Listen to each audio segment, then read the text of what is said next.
Procès du 13 novembre 2015, on y revient, il se poursuit à Paris avec son lot de rebondissements et pour en parler comme chaque jour, notre chroniqueur judiciaire est avec nous, Michel Zerbi. Bonjour Michel. Bonjour Ilana.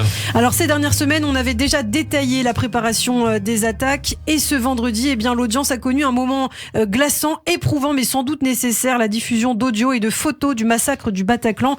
Et vous étiez d'ailleurs en compagnie notamment du président de Life for Paris, Arthur Desnouveaux, le président donc survivant du Bataclan, pour suivre cette audience qui restera, je crois, un des grands moments de ce procès. Absolument, Ilana, une journée particulière et terriblement appréhendée par les parties civiles après un court débat. D'ailleurs, c'était jeudi que je vous relatais. Et oui, la salle d'audience était pleine à craquer, l'une des plus fortes affluences depuis que le procès a débuté il y a 6 mois. Les parties civiles sont venues en grand nombre pour assister à cette audience, proches les uns des autres. Vous citiez d'ailleurs le président de Life for Paris qui lui-même voulait vivre en ce moment une communauté presque en communion, c'est ce qu'il a déclaré. C'est cette association qui a fait demander à la Cour de pouvoir diffuser ces photos prises par la police scientifique et d'une partie de l'enregistrement qui, elle, a été effectuée par un spectateur pour que la Cour et les accusés prennent pleinement conscience de l'horreur de l'attaque, comme à Nuremberg en 1945, après le nazisme. Les images font preuve, avait déclaré d'ailleurs ce rescapé jeudi. Alors clairement, on a l'impression, Michel, quelques instants de se retrouver vraiment dans la salle de concert de ce vendredi soir. Absolument. Le président de la Cour demande si des personnes veulent sortir. Seules quelques-unes le feront. Oui, ça commence par l'audio qui retranscrit le début de l'attentat du Bataclan, la musique d'Eagles of Death Metal, au titre terriblement annonciateur, Kiss de Devil embrasse le diable. Durant quelques instants, on a le sentiment que tout est normal, puis rapidement le bruit des rafales de Kalachnikov. 4, 5, 6 coups de feu d'affilée. Entre 2 séries de tirs, les premiers cris des spectateurs horrifiés, on entend déjà des pleurs, les tirs reprennent. Le premier extrait aura duré un peu plus de 2 minutes, interminable en vérité, des râles, des cris, encore et encore. Et puis le deuxième extrait sonore ne durera lui que quelques secondes, on entend quelque chose comme « n'entrez pas, sinon ils vont tout faire péter ». Il se situe au moment de la prise d'otage au premier étage de la salle de concert. En fait, on apprend que c'est l'un des otages qui s'adresse en criant aux policiers de la BRI de l'autre côté d'une porte.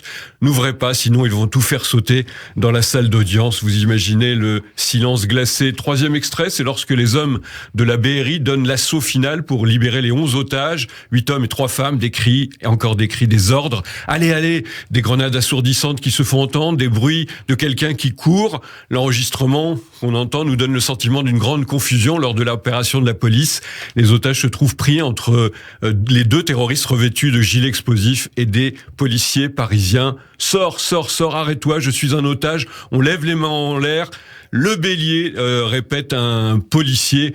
Et le dernier, on assistera aussi à la projection de photos, justement, avec un Foued Mohamed Agad, le terroriste qui s'était juste fait exploser. Alors cette séance pénible, Michel, n'est pas finie, c'est le moment des photos inédites. Oui, le président de la Cour demande à baisser la lumière pour la diffusion de près de 30 photos du Bataclan. Je recommande à nouveau aux personnes qui ne souhaiteraient pas assister à leur projection de sortir. Quelques-unes le font encore. Les photos défilent sur l'écran, quelques secondes à chaque fois, insoutenables, sont celles qui montrent la fosse, des corps qui jonchent encore le sol, beaucoup de sang mêlés aux vêtements, objets laissés au sol sur le côté droit. D'autres corps immobiles reposent près des rambarbes. Et l'escalier où Foued Agad s'est fait exploser est également projeté sur le grand écran. Une partie seulement du corps du terroriste est visible. Une dernière photo a été entièrement noircie et ne sera pas diffusée car, explique le président, on discernait trop les victimes, impossible. La projection est terminée. Ilana est déjà dans la salle d'audience. On entend une femme pleurer, d'autres ont déjà pleuré, même chez les journalistes. La souffrance des parties civiles a donc rejailli si durement.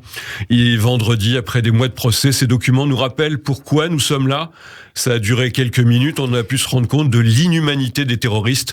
Mais surtout, ce que j'ai trouvé fort, c'est qu'aujourd'hui, il y avait plus de monde que pour entendre Salah Abdeslam, déclara à notre micro Arthur Desnouveaux. Merci beaucoup Michel Zerbi et à demain sur Radio J.